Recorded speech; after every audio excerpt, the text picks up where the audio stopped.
Discursos de Moisés no livro de Deuteronômio. Esta será a nossa aula de hoje. Seja muito bem-vindo ao canal O Professor, e este canal é exclusivamente para assuntos teológicos e para comentários das revistas da Escola Bíblica Dominical da Igreja Assembleia de Deus, no estado de Roraima. E é um prazer enorme poder fazer conteúdo que possa lhe trazer edificação. Vamos à nossa aula de hoje.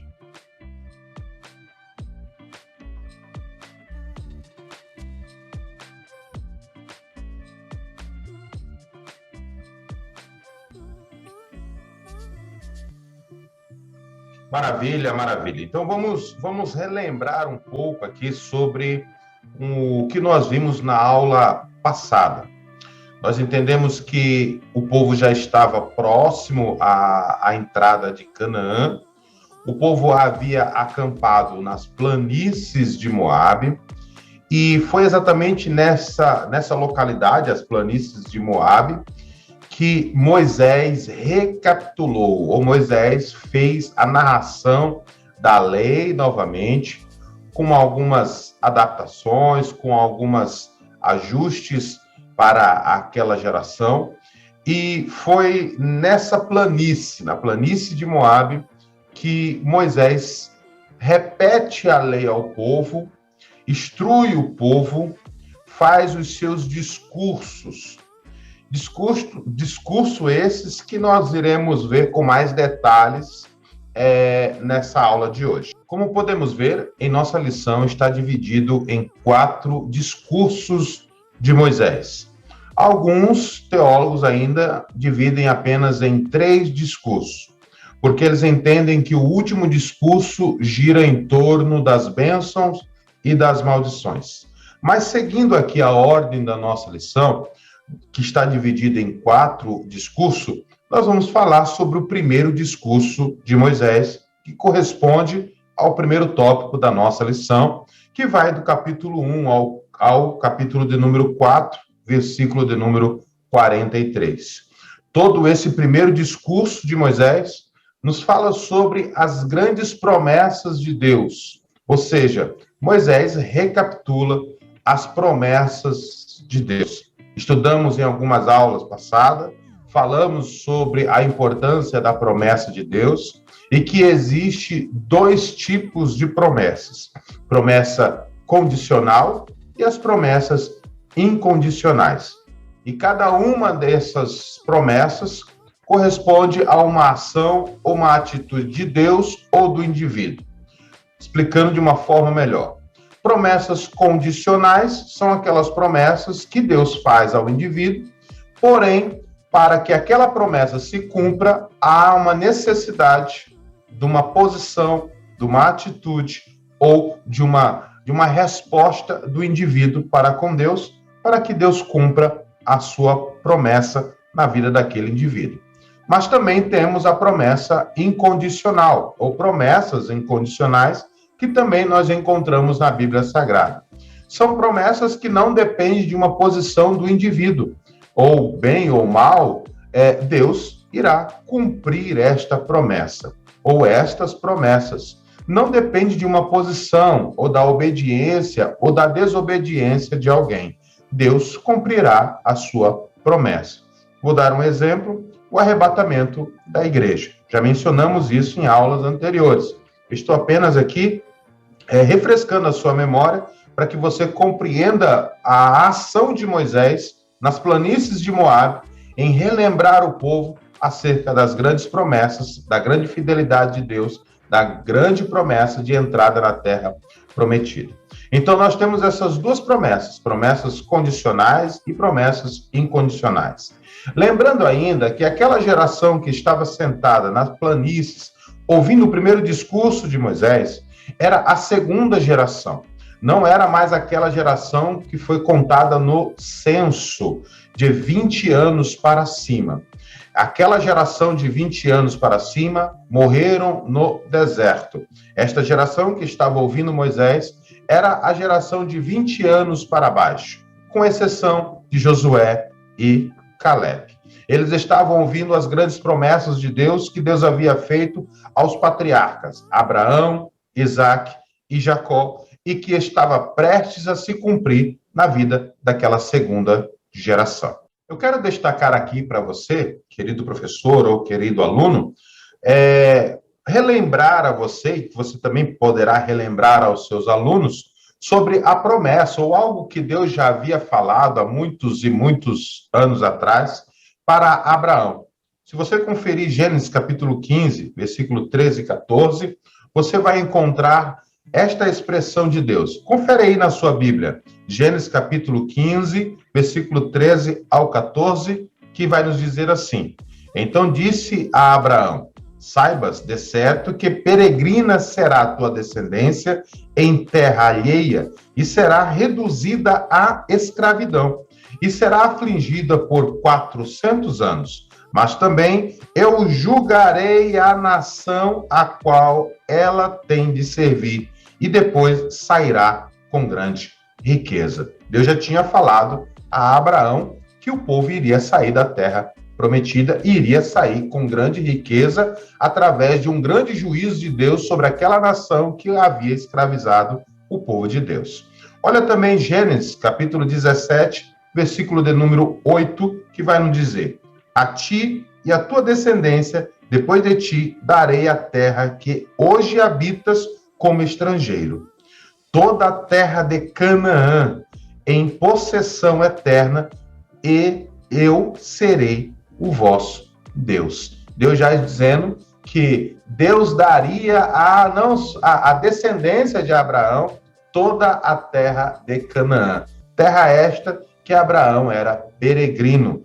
E observe o que diz Êxodo, capítulo 2, versículo 24 e o versículo 25. Abre aí a sua Bíblia. Vai nos dizer assim: E ouviu Deus o seu gemido, e lembrou-se Deus da sua aliança com Abraão, com Isaque e com Jacó. E viu Deus os filhos de Israel, e atentou Deus para a sua condição. Êxodo, capítulo 2, versículo 24 e o versículo 25, vai nos falar o exato momento que Deus desceu, ouviu o clamor do povo, e Deus providenciou um libertador, no caso Moisés, para libertar o povo, conforme havia dito a Abraão, que o povo ficaria peregrino, o povo ficaria escravizado, porém, Deus o libertaria. Então, esse primeiro discurso de Moisés, ele gira em torno da refrescar a memória do povo sobre as promessas que Deus havia feito e as promessas que já estava próximo a se cumprir.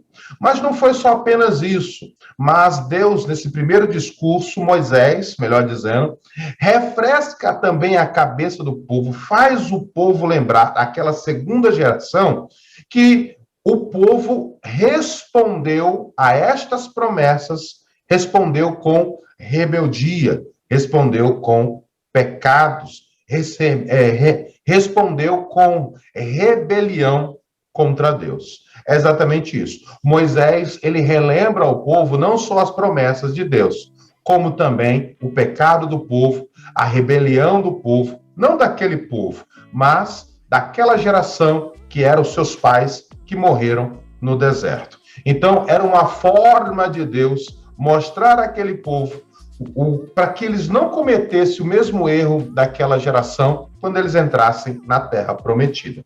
E observe o que diz Números, capítulo 14, versículo de número 2. Se você for ver bem, o povo pediu algo a Deus. O povo, aquela primeira geração, pediu algo a Deus. O que foi? Se você ler Números, capítulo 14, versículo de número 2, vai encontrar: em sua rebelião o povo declarava: se nós, ou se morrêssemos neste deserto.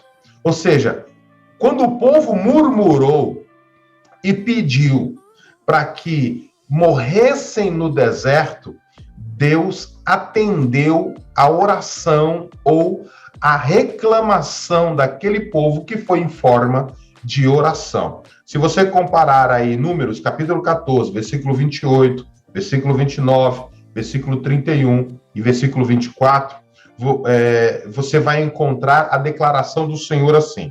O Senhor declarou, diga-lhes, juro pelo meu nome, declara o Senhor, que farei a vocês tudo o que pediram. Cairão neste deserto os cadáveres de todos vocês, de 20 anos para cima, que foram contados no recenseamento e que se queixaram contra mim. Mas quanto aos seus filhos, sobre os quais vocês disseram que seriam tomados como despojos de guerra, ou seja, aquela geração havia falado no momento da murmuração que os seus filhos seriam tomados como despojo de guerras, como escravos, né? E Deus estava dizendo, esses filhos que vocês disseram que seriam escravos, eu, porém, os farei herdar a terra prometida. Eles vão desfrutar da terra que vocês rejeitaram. Então, o primeiro discurso de Moisés gira em torno da relembrar a promessa, mas também gira em torno da ação do povo para que o povo, mostrando que o povo rejeitou as promessas de Deus e que aquela geração estava entrando na terra prometida pela bondade e pela misericórdia de Deus. Observe Deuteronômio, capítulo 2, versículo 14 e 15, que vai nos dizer assim, e passaram-se 38 anos entre a época em que partimos de Cades-Barneia até quando atravessamos o vale de Zerete, até que pereceu do acampamento toda aquela geração de homens de guerra, conforme o Senhor lhes havia jurado. A mão do Senhor caiu sobre eles e, por fim, os eliminou completamente do acampamento. Ou seja, o primeiro discurso de Moisés foi um discurso de confronto. Moisés confrontou os seus ouvintes, mostrando a bondade, a benignidade de Deus em libertar o povo, conduzir o povo, fazer uma promessa ao povo e, como resposta, o povo foi rebelde, houve rebelião, houve tentativas de homicídio contra Moisés, Arão, né? Josué, Calebe. Muitas das vezes a glória de Deus apareceu para livrar Moisés da morte. E então, nesse primeiro discurso, é lembrado esta ação de Deus e a resposta daquela primeira geração, e que Deus jurou que aquela primeira geração não iria entrar na terra prometida.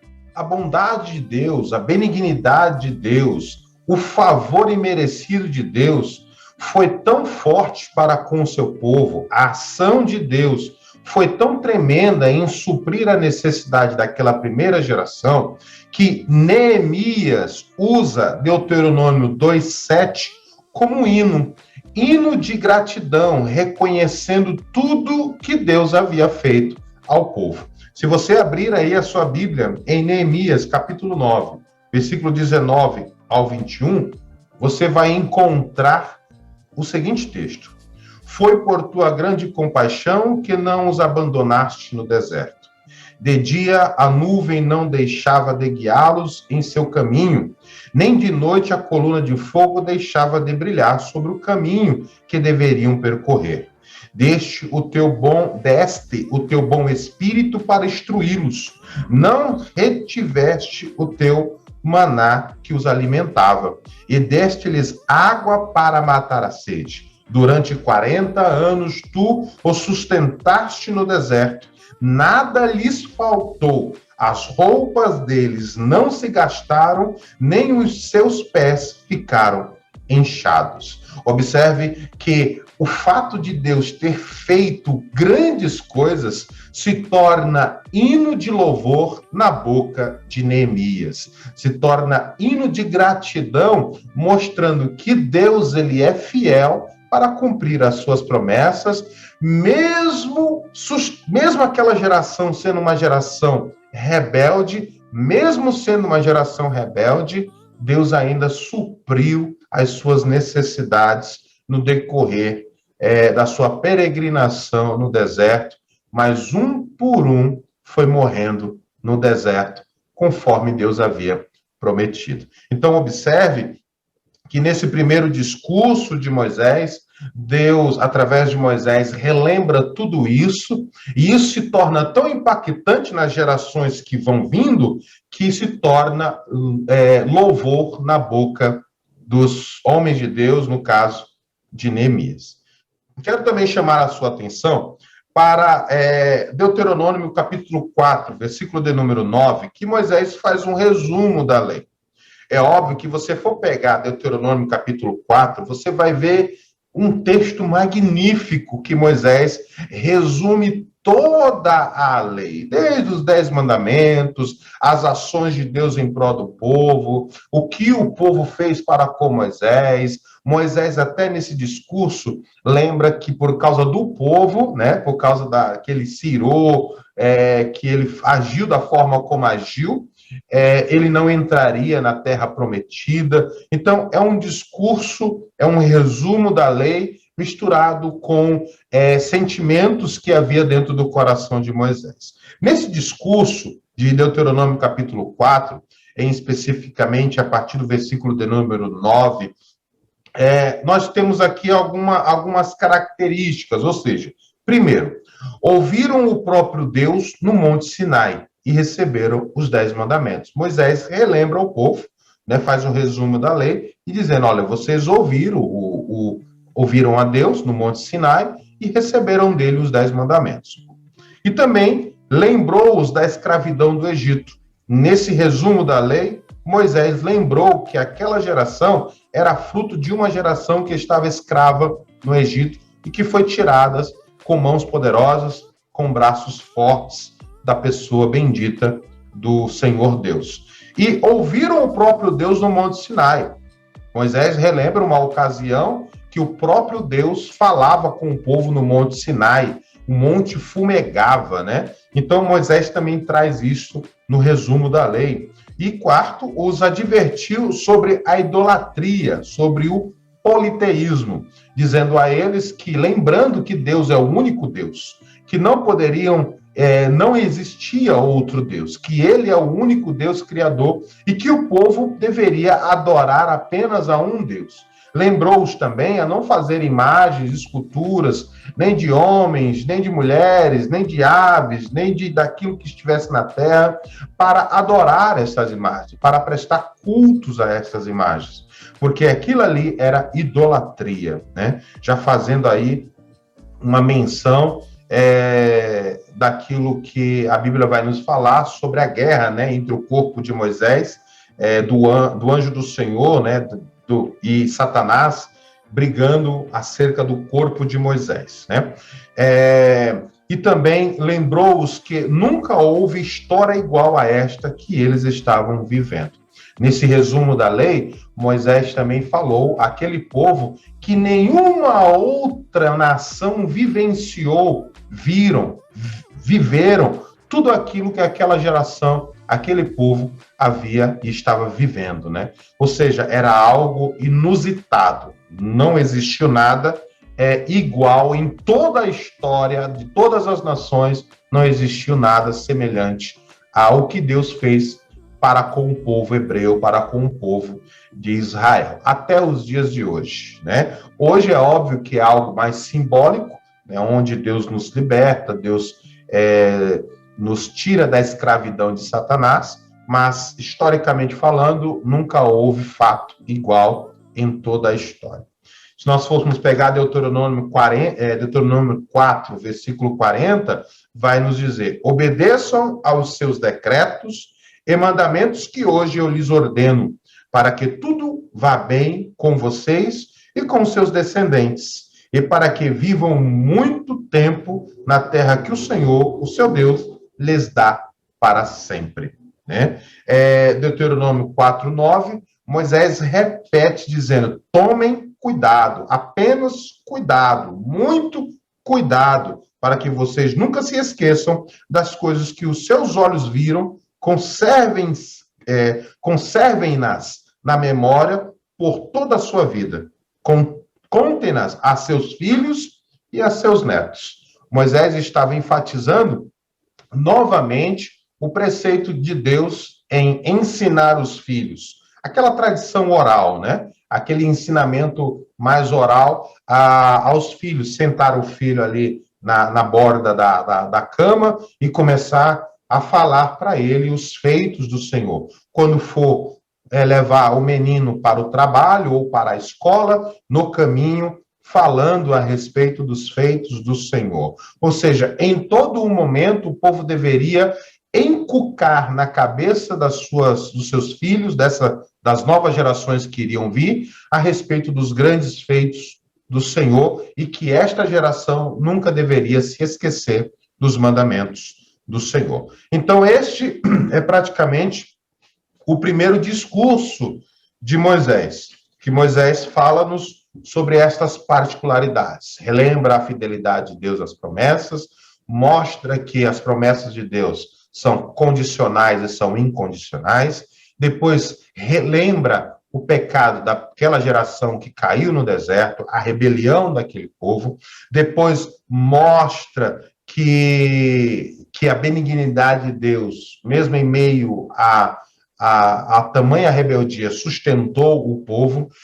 Relembra os mandamentos, faz o resumo da lei, mostra a importância de servir um único Deus e mostra que eles deveriam ter muito cuidado ao observar, e não só a observar, mas também a ensinar gerações, seus filhos, gerações que viriam daquele dia em diante. Então, este é o primeiro discurso de Moisés. Vamos ao segundo discurso de Moisés agora. Bom, vamos falar sobre o segundo discurso de Moisés, que vai do capítulo 4 ao versículo 44, até o capítulo 26, mais precisamente no versículo de número 19. Eu quero aqui fazer, primeiramente, um comentário sobre logo o início da nossa lição, que vai nos falar que Deus falava face a face. De repente, algum aluno pode fazer uma pergunta dizendo: professor, o que é falar com Deus face a face? Se ninguém viu Deus, o que significa falar com Deus face a face? Verdade, a Bíblia diz exatamente sobre isso. Êxodo capítulo 33, versículo de número 11, vai nos falar que o Senhor falava com Moisés face a face, como quem fala com um amigo. Ou seja, como é que era esse negócio de falar face a face? Moisés via a face de Deus? Será que isso é possível? Provavelmente não é possível, ou não seria possível, nem haveria uma possibilidade de que Moisés tivesse visto a face de Deus. Por quê, professor? João capítulo 4, versículo de número 24, vai nos falar que Deus é espírito. Então, se Deus é espírito, ele não tem forma humana. Ele não tendo forma humana, não tem possibilidade de Moisés ver a face de Deus. João capítulo 1, versículo de número 18, vai nos afirmar ainda: ninguém jamais viu a Deus. O Deus unigênito que está no seio do Pai é quem o revelou. João declara que ninguém jamais viu a Deus. E o que dizer, então, de João, capítulo 6, versículo 46, que o próprio Jesus vai dizer: não que alguém tenha visto o Pai, salvo aquele que vem de Deus. Este o tem visto. Ou seja, Jesus mesmo declara que ninguém viu o Pai. Então, como explicar esta expressão, face a face com Deus? Esta é uma expressão que a Bíblia utiliza para que venhamos a compreender o nível de intimidade que Moisés possuía com Deus. Falar com Deus face a face fala-nos sobre uma íntima comunhão que Moisés possuía com Deus. Observe também o que Jó vai nos dizer. Jó 42, verso de número 5, ele vai dizer assim: eu te conhecia só de ouvir, mas agora os meus olhos te veem. Nos fala-nos não que Jó contemplou a Deus, mas que a sua intimidade para com Deus se tornou maior. Podemos também observar em Números, capítulo 12, versículo de número 8, que Deus falava com Moisés boca a boca. Deus falava com ele, falava claramente, não por enigmas. E isso nós podemos ver o nível de comunhão e de intimidade que Moisés possuía com Deus. Não que Deus se manifestou a Moisés, permitiu que Moisés ouvisse plenamente, que contemplasse a sua face. Não, mas fala-nos sobre a comunhão profunda que Moisés possuía com Deus. Então, o segundo discurso de Moisés gira em torno da obediência que Deus exigia do povo. Capítulo 4, versículo 44, até o capítulo 26, mais precisamente, versículo de número 19, que vai nos abordar de um jeito geral, do modo geral, que Deus queria a obediência às suas leis, só que não era algo que o povo se sentisse obrigatório fazer aquilo, se sentisse impulsionado a fazer aquilo, persuadido em fazer aquilo. Deus queria que os seus mandamentos, as suas leis, os seus estatutos, as suas ordenanças fossem vividas com amor. Quando eu estava aqui preparando essa lição, quando eu cheguei nesse trecho da nossa revista, logo me veio ao meu coração uma declaração de Jesus, João capítulo 14, versículo de número 15, que nos fala exatamente sobre a vontade de Deus para com os seus discípulos, o seu povo. Jesus disse assim: se vocês me amam, obedecerão aos meus mandamentos. Nos fala sobre um viver espontâneo dentro da obediência de Deus, baseada no amor em servir a Deus. Eu sirvo a Deus, sirvo por amor. Por eu o amar, obedeço os seus mandamentos como reflexo do meu amor para com Deus. Não adianta a minha boca professar amar a Deus e a minha vida não condizer com aquilo que a minha boca professou em amar a Deus. Ou seja, o que Deus estava falando através de Moisés ao povo era que o povo precisava amar a Deus, porque quem ama a Deus verdadeiramente vive exatamente aquilo que Deus ordenou para que o povo pudesse viver. No segundo discurso de Moisés, também podemos ver que Deus ordenou que todos os seus estatutos, as suas leis, os seus decretos, tudo que Deus havia falado e toda aquela trajetória que o povo havia vivido deveria ser ensinado, deveria ser orientado ao seu povo, às suas gerações que viriam, aos seus filhos. O povo deveria ensinar os mandamentos do Senhor aos filhos e, além de guardá-los, praticá-los com amor. Deus queria duas coisas. Queria, no segundo discurso de Moisés, Deus queria o quê? Queria que o povo amasse a Deus verdadeiramente e, como prova deste amor, obedecesse às suas leis, os seus mandamentos. E que todas estas leis, todos esses mandamentos, deveriam ser ensinados aos seus filhos, deveriam ser ensinados às suas gerações, aqueles que viriam. A tradição oral era o ensinamento dentro de casa para seus filhos. Observe o que vai nos dizer Deuteronômio, capítulo 6, versículo de número 6 e 7, versículo 8 e 9. Nos diz assim: e estas palavras que hoje te ordeno estarão no teu coração. Nos fala sobre o amor para com os mandamentos do Senhor, né? Essa palavra coração, dentro de uma linguagem mais judaica, nos fala muito sobre sentimentos. Sentimento de guardar a palavra de Deus. E as ensinarás a teus filhos, e delas falarás assentado em tua casa. O primeiro lugar de se ensinar os filhos a lei de Deus. Deus menciona, assentado em tua casa.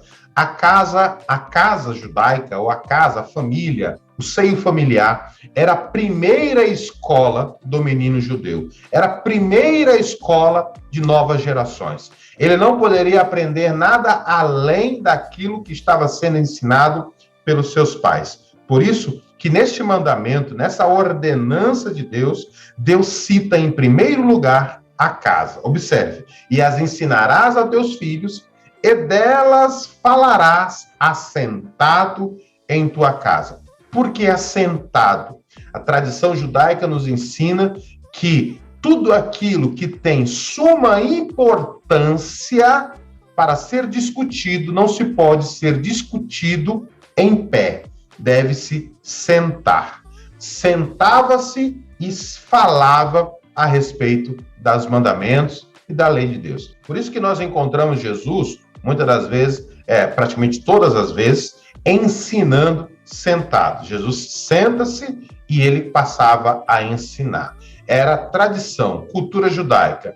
O mestre ou quem ensinava sentava-se em uma plataforma um pouco mais elevada do que os demais. E ali começava a ensinar a palavra do Senhor. Por isso que lá na sinagoga de Nazaré, Jesus se levanta, lê o rolo do livro do profeta Isaías, que estava falando sobre ele. Após ler, ele devolve o rolo ao oficial e ele senta, aí ele começa a falar. Então, observe o mandamento de Deus aqui. Andando pelo caminho e deitando-te e levantando-te, também a atarás por sinal na tua mão e te serás por frontais entre os teus olhos e as escreverás nos umbrais da tua casa e nas tuas portas. Os judeus fazem isso até os dias de hoje. Lembrando aqui que lá na sala dos professores eu irei mostrar lá em PDF, né, o que é atarás sobre sua fronte, o que é atarás sobre o seu braço,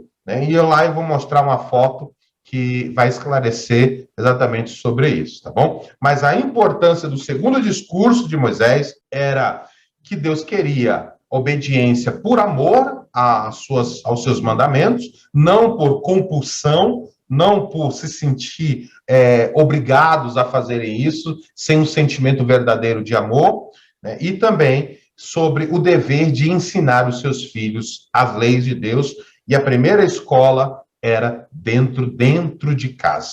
Esse discurso de Moisés é muito importante para esta geração que estava sentado ali nas planícies de Moabe para ouvi-lo. No segundo discurso de Moisés, também nós encontramos a grande fidelidade de Deus já prometida a Moisés há muitos tempo atrás, né? Há muito tempo atrás.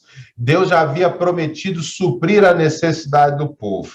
Deus estava se mostrando, além de ser o único Deus, um único que tinha a capacidade de suprir todas as suas necessidades. Deus estava falando ao povo que eles deveriam obedecer a Deus, porque a obediência a Deus traria abundância de coisas em seu viver. O povo iria desfrutar de uma das grandes bênçãos de Deus se o povo obedecesse ao Senhor. E isto nós podemos ver em Êxodo, capítulo 3, versículo 14. Naquela declaração que Deus faz a Moisés. Disse Deus a Moisés. Observe aí. Disse Deus a Moisés: eu sou o que sou. É isto que você dirá aos israelitas: eu sou, me enviou a vocês. Já falamos sobre esta expressão no Antigo Testamento, né? Erier, Asher, Erier, que nos fala, eu sou o que sou. Mas a tradução mais correta seria: eu serei o que serei. Né? Eu serei o que serei. Nos fazendo entender o quê? Se o povo obedecesse a palavra de Deus, se o povo obedecesse às leis de Deus, Deus supriria na vida do povo tudo aquilo que o povo necessitava. Por isso que Deus é o Deus da cura, por isso que Deus é o Deus da vitória, por isso que Deus é a nossa bandeira, por isso que Deus é Shalom, né? Paz.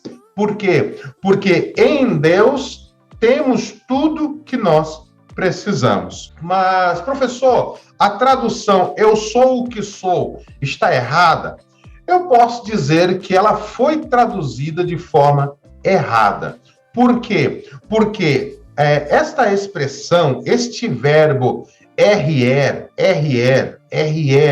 no hebraico, ele é o verbo ser e estar no tempo futuro. Por que ser e estar no tempo futuro? Porque no hebraico não existe tempo verbal no presente. Quando é traduzido, não se pode traduzir RR Asher RR como eu sou o que sou. Por quê?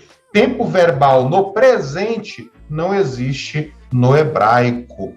Não existe. Existe tempo verbal no futuro. Eu serei o que serei. Seria a tradução mais correta. Deus é tudo aquilo que nós precisamos hoje, mas também Ele é tudo aquilo que nós vamos precisar no amanhã. Sabe por quê? Porque só Ele sabe o que vamos precisar no amanhã, né? Então, Ele já promete suprir as nossas necessidades. Então, vamos agora falar sobre o terceiro e o quarto discurso de Moisés. Esta aula ficou bem grande, né? Bem diferente das outras aulas, mas eu achei necessário nós estarmos comentando algumas minúcias, algumas particularidades sobre cada um dos discursos de Moisés. Então, vamos aí ao terceiro e quarto discurso de Moisés.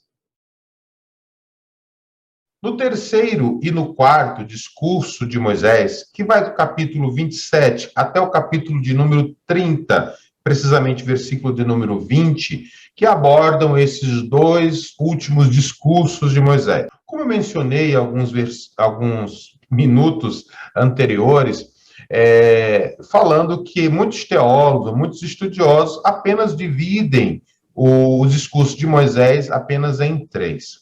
Por quê? Porque entendem que o último discurso de Moisés envolve o capítulo 27 até o capítulo de número 30.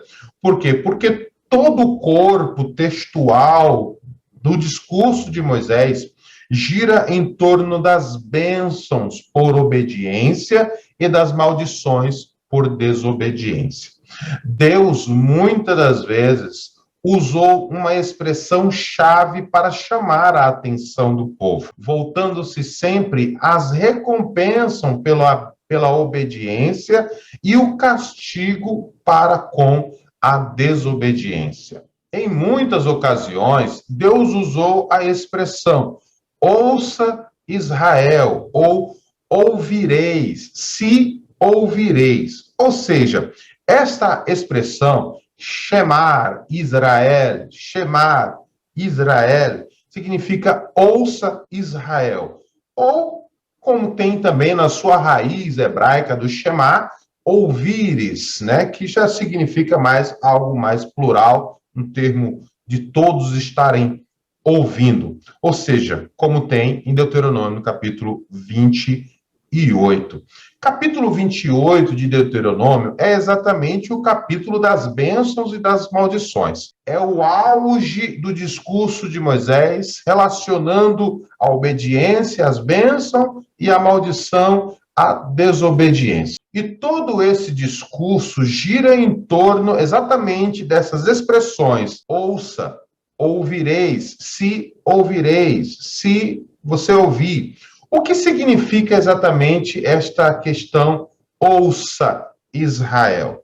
A palavra ouvir ou a palavra ouça, dentro de um contexto hebraico, não significa apenas ouvir algo, mas fala-nos sobre que deve ser prestado muito atenção naquilo que será falado. Porque aquilo que será falado vai requerer dos seus ouvintes uma obediência.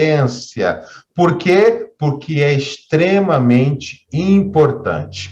O hebraico é rico e eles nos fazem entender por que Deus sempre usa a expressão ouça, ouvireis, se vocês ouvirem, vamos ouvir. Então, Deus sabia que o povo tinha que ouvir, prestar muita atenção. O povo já sabia que aquilo que seria falado era extremamente importante e deveria ser obedecido. Por isso que o discurso, no capítulo 28 de Deuteronômio, começa exatamente com essas expressões e mostrando a ação final: se obedeceres. Aí sim, bendito serás no campo, bendito serás na cidade, bendito serás ao entrares, bendito serás ao saíres. Existe algum texto paralelo que eu quero mostrar aqui aos irmãos, já no capítulo 30 de Deuteronômio, versículo 19. Observe. Os céus e a terra tomo hoje por testemunhas contra vós, de que tenho proposto vida e a morte. Os dois caminhos, né? Bênção e a maldição. A bênção e a maldição. Escolhe, pois, a vida para que vivas, tu e a tua descendência. Deuteronômio 30, versículo 19. Observe a essência deste pensamento judaico na Epístola aos Romanos, que Paulo escreve, capítulo 6, versículo de número 23, que ele diz: porque o salário do pecado é a morte, mas o dom gratuito de Deus é a vida eterna, por Cristo Jesus, nosso Senhor. Observe que Paulo tinha esta sensibilidade em saber que bênção é vida, e vida na presença de Deus. Quem vive sem Deus não vive, apenas existe.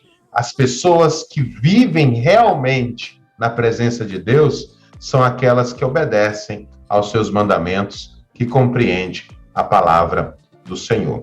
Então, eu resumi aqui os últimos discursos de Moisés, o terceiro e o quarto, mostrando que não era só ouvir, mas era obedecer. E este ouça Israel requeria do povo uma atenção maior para a veracidade daquilo que seria falado. Então, é isso aí. Ficamos por aqui. Esta foi a nossa aula de hoje. Uma explicação dos discursos de Moisés, junto com subsídios para você enriquecer a sua aula. Que Deus te abençoe, meu muito obrigado pela sua audiência, por permanecer até aqui conosco. Se não é inscrito ainda no nosso canal, se inscreva, compartilhe com outros alunos, outros professores, lá naquele grupo do WhatsApp que você tem da Escola Bíblica Dominical, ou naquele grupo de estudo que você possui aí, que você deseja conhecer um pouco mais sobre a Palavra de Deus. Então, Deus te abençoe. Deixa um comentário aí embaixo do que você achou e aquilo que precisa melhorar mais, tá bom? Nos perdoe, o vídeo ficou grande, mas foi necessário, porque eu quis complementar algo a mais para enriquecer a sua aula. Que Deus te abençoe. Nos vemos na próxima aula, que será uma aula também magnífica. Deus te abençoe. Até mais.